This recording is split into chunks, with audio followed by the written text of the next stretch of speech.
Good morning সকলকে, আমার একটা নতুন ব্লগে। তো সকাল থেকে পুজোর কাজে লেগে গিয়েছি। তা আমরা সবাই জন্মাষ্টমী উপোস করবো।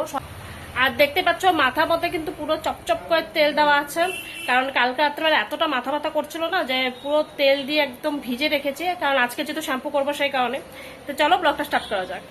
সমস্ত ঠাকুরের বাসন কোসন বার করছে, আমাদের সমস্ত যে ঠাকুরের বাসন আছে এই সমস্ত কিছু লাগবে, এগুলোকে আলাদা করা হচ্ছে। এগুলো এখানে গ্যাস, তারপরে বটি, প্রেসার কুকার সমস্ত কিছুই বার করা হচ্ছে। বিশাল থেকে এই চাদরটা নিয়ে এসেছি, তা আজকে এই চাদরটা চেঞ্জ করে নিয়ে এটা পাতবো। দেখি কিরকম হয় চাদর। একটু তো মনে হয় মিক্স আছে, যখন নিলাম তখন তো মনে হচ্ছিল সুতি, কিন্তু পরে মনে হচ্ছে মিক্স আছে। হয়তো এক দুবার ধোয়ার পর হয়তো মারগুলো হয়তো যাবে, হয়তো মারও আছে, সেটাও হতে পারে। তো এবার এটা আজকে পেতে দেখি কিরকম লাগে।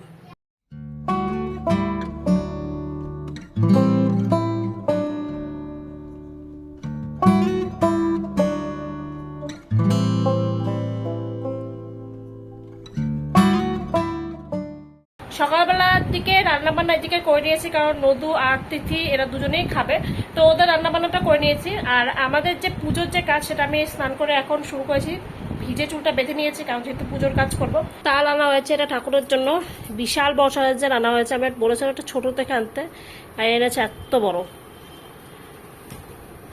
এবার এটাকে রস করে নিয়ে কিছুক্ষণ মানে জলে ভেজাবো, তারপরে রস করবো, নতুবা রসটা ঠিকঠাক মতন বেরোবে না। এখানে তালের বড়ার ব্যাটারটা মেখে, বড়া প্রায় আমার ভাজা শেষের দিকে। এখানে মালপোয়ার ব্যাটারটা গুলিয়ে রেখেছি, এটা দিয়ে মালপোয়া হবে।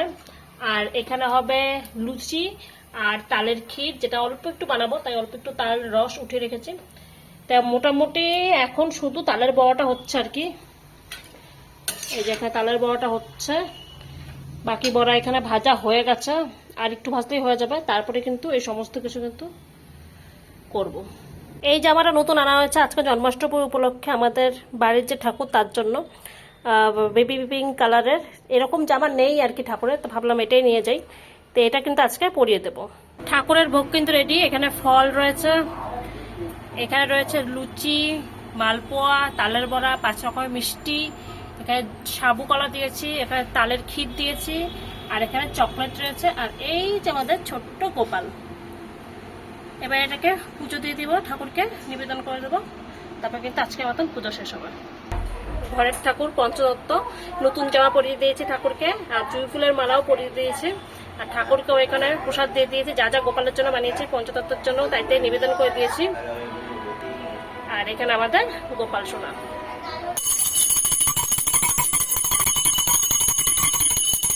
গুড মর্নিং সকলকে। তো কালকে যেরকম ভিডিওতে দেখালাম যে ঠাকুরকে কিন্তু মানে গোপালকে ভোগ নিবেদন করার পরে আমার শরীর এতটা খারাপ করছিল যা সারাদিন মানে কোনো কিছুই ভিডিও করতে পারিনি। তাই আজকে যেহেতু পালন আছে, আজকে অন্নভোগ দেওয়া হবে গোপালকে। এখনো অবধি ভোগের প্রস্তুতি কিছু নেইনি। আগে চা খাবো, কারণ কালকে সারাটা দিন যেহেতু উপোস ছিলাম, চাটা কিচ্ছু খাওয়া হয়নি। তাই আজকে সকালবেলা একটু চা খেয়ে নিয়ে তারপরে কিন্তু এদিকে রান্নার কাজে যাব। পনির, দুধ এই সমস্ত কিছু আনতে হবে, কারণ সেটা নীল নিয়ে আসবে, তারপরে রান্না বান্না স্টার্ট করবো। তো তার আগে চাটা খেয়ে দিই। এই হচ্ছে আজকে সকালের ব্রেকফাস্ট। কালকের প্রসাদ যেগুলো ছিল সেটা খাবো, আর চা। এটা খেয়ে নিয়ে তারপরে কিন্তু পুজোর কাছে যাবো।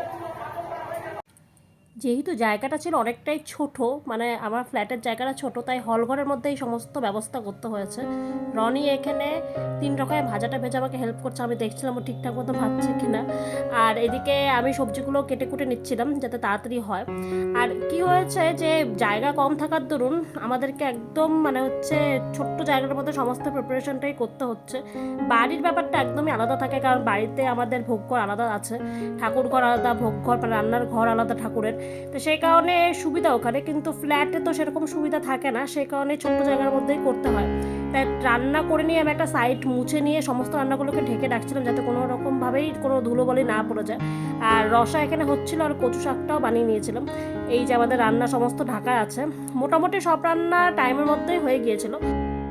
সমস্ত রান্না হয়ে যাওয়ার পর এবার কিন্তু পালা ঠাকুরের পারস বাড়ার।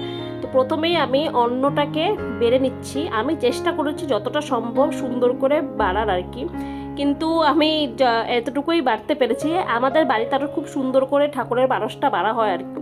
তা আমি যতটুকু পেরেছি ততটুকুই আর কি চেষ্টা করেছি। এক এক করে যত সমস্ত কিছু রান্না করেছি সবটাই আর কি থালার মধ্যে দিয়ে দিচ্ছি।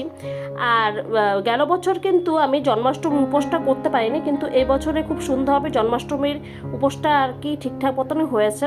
আর তাতে আমি ভীষণ খুশি। আর টাইম মতন রান্নাবান্নাগুলোও হয়ে গিয়েছিল।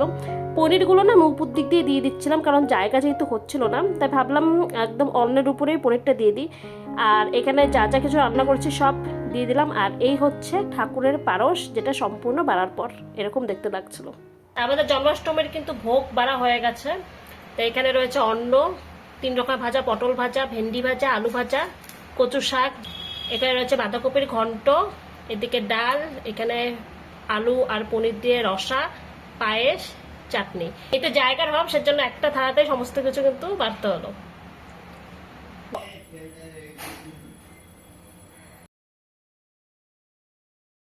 আচ্ছা, কালকে যে চকলেটগুলো দেওয়া হয়েছে আজকে 5 দেওয়া হয়েছে, তো এবার এটাকে ডিস্ট্রিবিউট করার পালা। দিদি কোনটা খাবে বলো? আমি এটা খাবো। তুমি কোনটা খাবে বলো? আমি তো তুমি জানো আমি কোনটা খাই, আমি এটা খাবো। কিটক্যাট আরেকটা খাবো। এইটা সবার মধ্যে দিতে হবে, 5 সবাইকে ডিস্ট্রিবিউট করবো এখন, কারণ এটা সবারই ফেভারিট। নদু নাও তোমার চকলেট। তোমার গলা আর আমি নিয়েছি পার্ক। চকলেট খেতে খেতে এবারে ফ্রিজ থেকে এই চকলেটটাও বের করা হলো, এবার এটাকেও খাওয়াবে। এটা আমার রাখিতে পাওয়া গিফট রনির কাছ থেকে। রনি, আমাকে গিফট দিয়ে তুই নিজেই খাবি এখন? বিকেলবেলা চলে গিয়েছিলাম আমি আর নীল ইস্কন মন্দিরের উদ্দেশ্যে। তো প্রথমেই কিন্তু স্কুটিকে খাইয়ে নিলাম আর কি পেট্রোল, তারপরে চলে গেলাম ইস্কন টেম্পল। তো খুব সুন্দরভাবে সাজিয়েছিল। আমি ভেতরের কোনো ক্লিপ নেইনি, বাইরেটি নিয়েছি আর কি। আর যেহেতু জন্মাষ্টমী রিসেন্টলি আর কি গেল, তো খুব সুন্দরভাবে ভিতরটা বেলুন দিয়ে সাজিয়েছিল। আর বাইরেটাও খুব সুন্দরভাবে ডেকোরেশন করেছিল। আর এই যে দেখো কত সাদা ফুল, আমাদের বাড়িতে সাদা ফুলই ফুটছে না, এখানে সাদা ফুল এত মানে দেখেই শেষ হচ্ছে না। এই ফটোগুলো ওরা সামনে দিয়েছিল হয়তো জন্মাষ্টমীর জন্য। এরপরে আমরা চলে গিয়েছিলাম ডেন্টিস্টের কাছে, কারণ আমার দাঁতের সেলাই কাটা ছিল। তো নীল আর আমি দুজনে একবার ওখান থেকে কিন্তু চলে গিয়েছিলাম ডেন্টিস্টের কাছে। ডক্টরের কাছে গিয়েছিলাম, ডক্টর দাঁতের যে সেলাই করা হয়েছিল সেটা কেটে দিয়েছে আর কি, আর কিছু ওষুধ দিয়েছে 1 সপ্তাহের জন্য খেতে হবে আর কি। তারপরে বললো যে 3 সপ্তাহ পরে যেতে আর কি, প্রায় 1 মাস পরে যেতে বললো। তখন গিয়ে দাঁতের মানে মাপটা নেবে, নতুন যেহেতু দাঁত বসাবো ওই জায়গাটা, তো সেই কারণে নতুন দাঁতের মাপটা তখনই নেবে। তো এই হচ্ছে দাঁতের কারবার মোটামুটি শেষ হলো।